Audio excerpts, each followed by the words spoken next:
Hello everyone, I'm Subir Chakravarti and I welcome you all to my new YouTube channel called Kalpashri.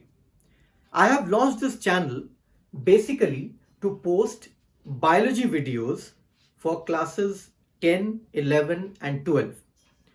Especially class 10 and class 12 because these are the board classes. So I thought that since the board examinations are delayed, so let me take up important chapters from these two classes and post in the channel. Now, today I'll be starting with a very interesting topic for class 10. So now let's begin with monohybrid cross. Now, before I start with monohybrid cross, I need to tell you about character, trait, dominant trait, recessive trait, and then we will start with monohybrid cross. Now, as you know that when Mendel was experimenting with pea plants, he saw that every plant, pea plant, has 7 characters and each character has 2 traits. Okay. Now, what is a character?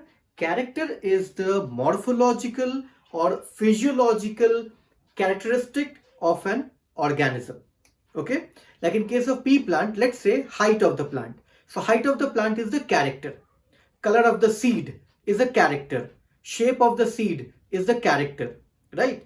And for each character, there are 2 traits. We say that they are contrasting traits. Okay. So trait is basically the expression of the character. What do I mean? See, if I say that height is a character, then in that case, height has 2 traits. What are those traits? Tall and short. Okay. So height is the character. It is the morphological, we can say characteristic of this pea plant, and this has basically 2 traits, tall and short, and these are basically the traits. That means the expression of the character. How is height expressed in the pea plant? Either the plant is tall or the plant is short. Okay. So these are the 2 traits, sorry. And as far as the traits are concerned, let me tell you that, a trait will be either dominant or recessive, right? Now, in case of pea plant, like in case of height as the character, tall is the dominant trait and short is the recessive trait. Okay. Why dominant? Why recessive? This we will discuss in monohybrid cross and what is it. But now you need to see that how to represent these. Okay. How to represent means that these are traits. Each trait has basically a gene. There is a gene which controls the traits in organisms. Okay. Now, at the time of Mendel's experiment, Mendel did not know about gene. The term gene was not coined, so he used the term factors. Okay. So each trait will have a factor. Okay. Now, how to represent that factor? Okay. Means that gene, how to represent it, how to write it on paper. That is very, very important. Okay. So let's see how do we do it. So remember that each factor, which actually is nothing but a gene, okay, will have 2 alleles. Okay. So each factor will have 2 alleles, right? Keep this in mind. This is very important. Now, how to represent these on paper? Let's see. What you have to do is that out of the 2 traits for any character in a pea plant, you have to see that which is the dominant trait. Like here, I told you that tall is the dominant trait. So what are you going to do? You will select the first alphabet of the dominant trait. Now here, the first alphabet is T. So we will be using the alphabet T to represent, the alleles, right? Now, how to write down? A dominant trait can be written in 2 different ways. Okay. Now, what are the 2 different ways? One, the dominant trait can either be homozygous, which is also known as pure, or heterozygous, which is also known as hybrid. Okay, but my suggestion is that you use the words homozygous and heterozygous. Okay, now if you see, what did I tell you? That when you are representing a trait, you have to use two alleles. A trait means a factor, a gene is controlling that particular trait. Okay, and when we talk about a particular trait, it will be represented by a factor, and each factor will have two alleles. Okay, now what is the meaning of the term homo? Homo means similar, same. Okay, so in this case, you will see that, the dominant trait will have similar alleles. So which alphabet are we going to use as the allele? T. So what are we going to write here? Both capital T. This represents a pure tall plant or a homozygous tall plant. Coming to heterozygous, hetero again means different. So here the alleles will be a capital T and a small t. Getting it? Okay. I told you that how to represent a trait, you have to see the first alphabet of the dominant trait. Okay. Out of the characters given, there will be two traits, a dominant and recessive. Just see the alphabet, the first alphabet of the dominant trait. That alphabet has to be used. And how are we using it? A dominant trait can be either homozygous or pure, or heterozygous or hybrid. Now when we talk about homozygous dominant trait, for tall plant we can use both capital T, and for short plants we will be using a capital T and a small t. Okay, this is how we represent. Okay, let me give you one more quick example. Suppose if I am talking about the shape of the seed. Okay, shape of seed. So for shape of seed, there are two possibilities. Okay, the seed, we are talking about pea plant. Let me tell you this thing again and again. The round, or it can be wrinkled. Now, round is the dominant trait. So if round is dominant and wrinkled is recessive, that means we will be using R, the alphabet R. Okay, so homozygous round will be represented as, both capital R, and a heterozygous round, a capital R and a small r. Okay, homo means same, so both alleles will be same. Hetero means different, so both alleles will be different, right? Now you must be wondering that how to represent a recessive trait. For recessive trait, there is nothing like homozygous and heterozygous. There's only one way. You can say it's homozygous, but then it is like we'll always be representing a recessive trait with both small letters. Okay, so a short plant means small t, small t. You can say that it is also homozygous. Yes, it is homozygous. But the thing is that why do we use the term homozygous in recessive when there is only one way to represent a recessive trait? Fine. Similarly, wrinkled will not be using W, rather will be using both small r for wrinkled, seeds, right?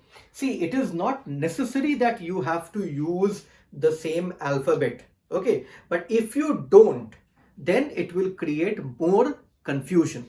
In fact, in NCERT also, the very first question in the back exercise of this chapter, you will see that they have used different different alphabets, right? I'll discuss that question also with you once I finish monohybrid and dihybrid crosses. I'll be discussing that topic with you. Okay, that question. But make sure that you are using only one alphabet, right? Dominant trait, first alphabet. In case of dominant, there are two ways of expressing: homozygous or pure dominant, same alleles; heterozygous or hybrid dominant, that means different alleles. I've given you two examples here. Let's now come to monohybrid cross. So monohybrid cross is a cross in which inheritance of one character is studied. Okay, so what are we going to study in a monohybrid cross? We will be studying inheritance of one character. that is basically a monohybrid cross. Inheritance of one character. Fine. Now, either you write inheritance of one character or you write that inheritance of two traits, because one character means two traits. This you have to keep in mind, that one character means two traits. Okay. So let's say that, let us start with a tall plant, a cross between a tall plant and a short plant. Okay. So when we talk about the tall plant, okay, Mendel basically performed this experiment with all the characters. Like, he took height as the character. Now what he did, he took a homozygous tall plant and he crossed it with a short plant, right? So he took a homozygous tall plant. Now many of you must be wondering that how did Mendel know that it's a homozygous tall plant? Because unless and until by seeing a plant, a pea plant, you cannot say whether it is homozygous dominant or heterozygous dominant. If I show you a tall pea plant, okay, for that matter, by simply looking onto the plant, you will not be able to say whether it is a tall plant, a homozygous tall or a heterozygous tall.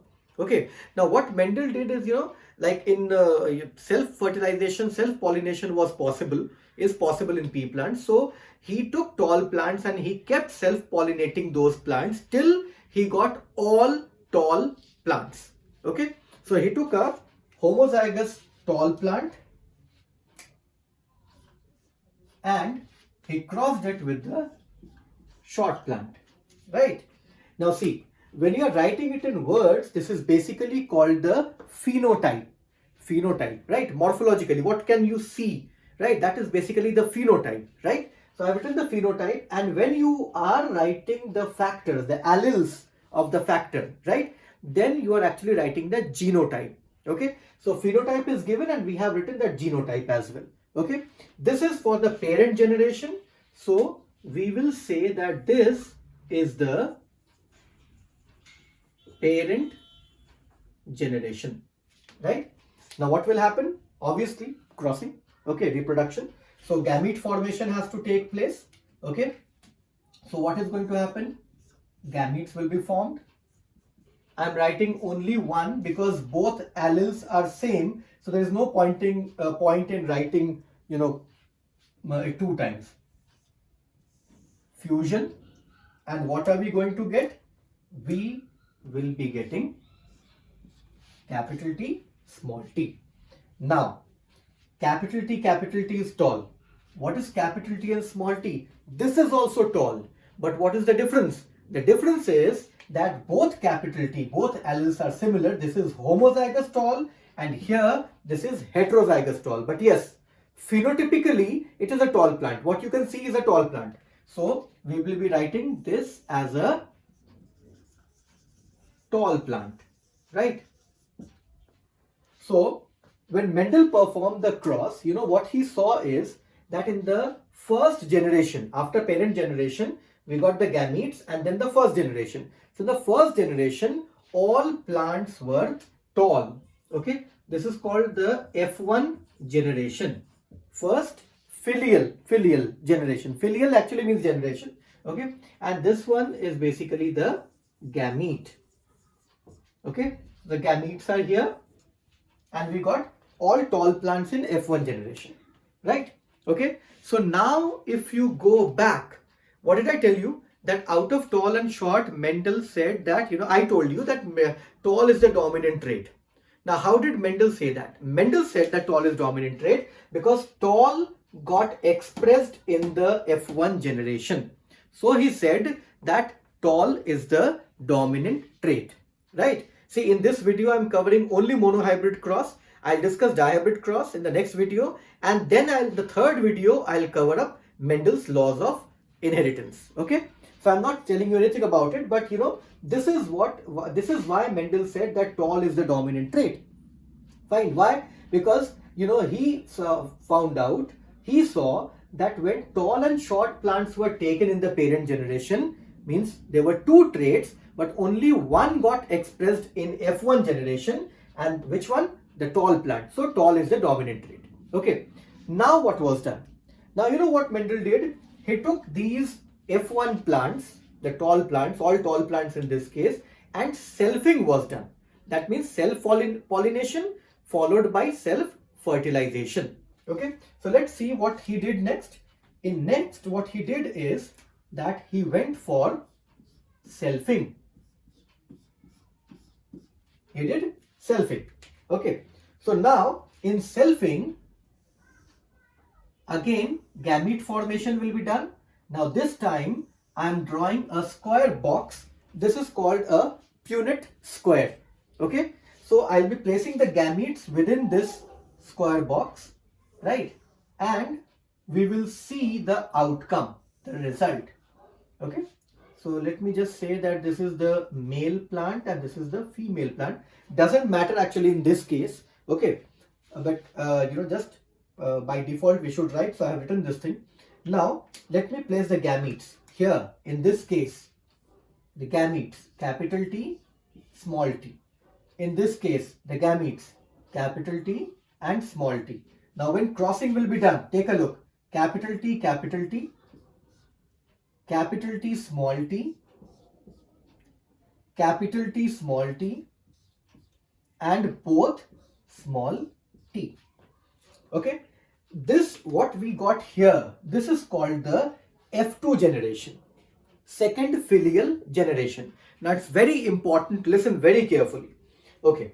Now what is going to happen is that if you see, say out of 4, there are 4 offsprings that we got. Out of 4, how many are tall? Are all the plants tall like in F1? The answer is no. Okay. You can see that out of 4, this is tall, second, tall, third, tall, and the fourth is a short plant. Now, the trait which was not expressed in F1 reappeared in F2. Just keep all these things in mind. When I discuss Mendel's laws of inheritance, I'll, basically be discussing about these things. Okay. Now, out of 4, 3 are tall and 1 is short.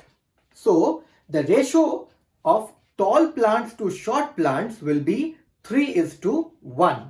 This ratio is known as the phenotypic ratio because we are actually looking onto the phenotype. Okay, like these are all tall plants. When you see these plants, all plants are tall. So phenotypically, by seeing onto the plants, we can say that these are tall plants. So this ratio turns out to be 3:1. 3 tall and 1 short out of 4. That means 75% tall and 25% short plants. Okay.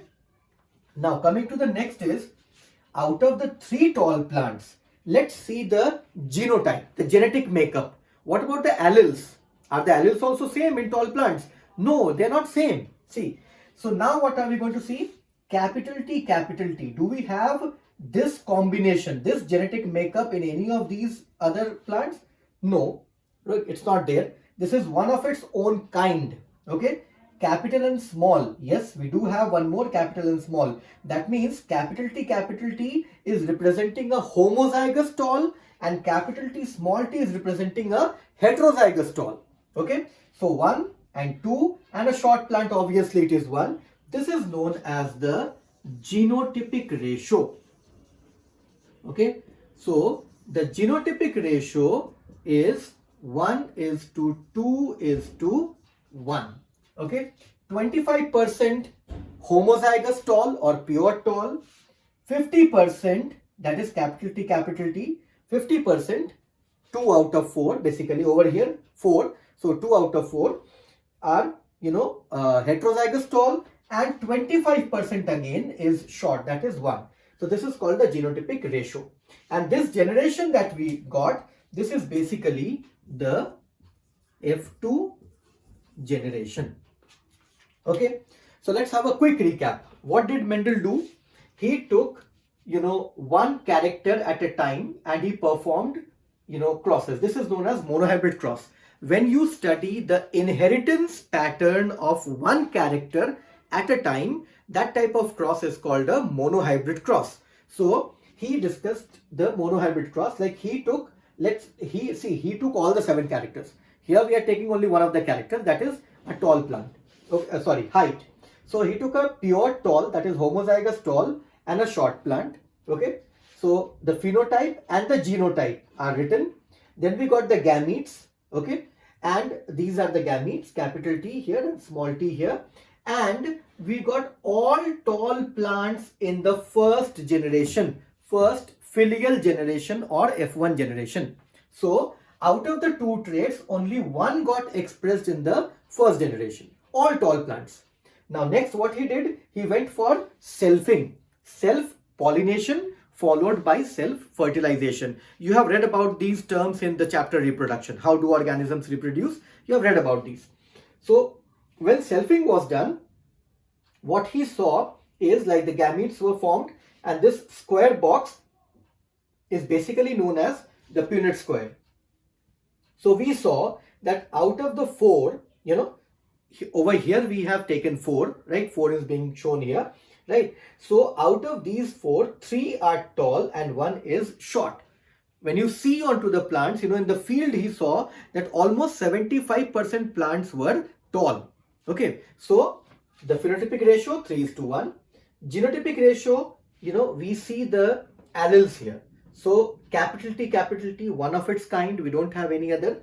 So 1, capital T, small t, heterozygous tall, 2, and both small t, again 1. So we got F2 generation. Okay, this is the F2 generation and this is the ratio.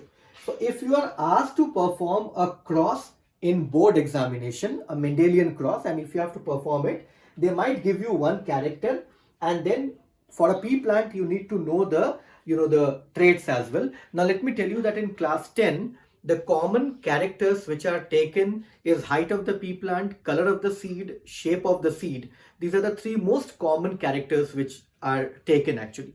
Okay, so you know the dominant and the recessive traits, right? So if you don't know, you can just write in the comment box. I'll take one class to explain that thing also. You can always mention it in the description box. You can write your comments. Okay, so this is the case. The entire thing can be written, and you have to mention everything which is there on the board. Everything should be clearly written. Now one thing, maybe a 1 marker can also be asked. What kind of question can be asked? They might ask you that what is the phenotypic and the genotypic ratio in a monohybrid cross. Okay, so it's like 3:1 and 1:2:1. You should know this. Then they might ask you that if crossing is being done between homozygous round shaped seeds with wrinkled shaped seeds, then which character or which trait will appear in F1 generation. Okay, so obviously round is dominant, so round will appear in F1 generation. So such 1 marker questions can also be given. Okay, so this is the entire the first topic that I have discussed. Next video I'll be discussing about dihybrid cross, and then in the third video I'll discuss about Mendel's laws of inheritance. And definitely, as I told you that this is my first video from class 10, I'll be posting videos from class 12 as well, and definitely I'll be taking genetics in class 12 also. 11th class, yes, I'll be posting videos. Right now I want to do class 10 and 12. Class 11 children, if you want to see any, want me to discuss any of the topics, you can write in the description box. I'll definitely be making a video and presenting it to you.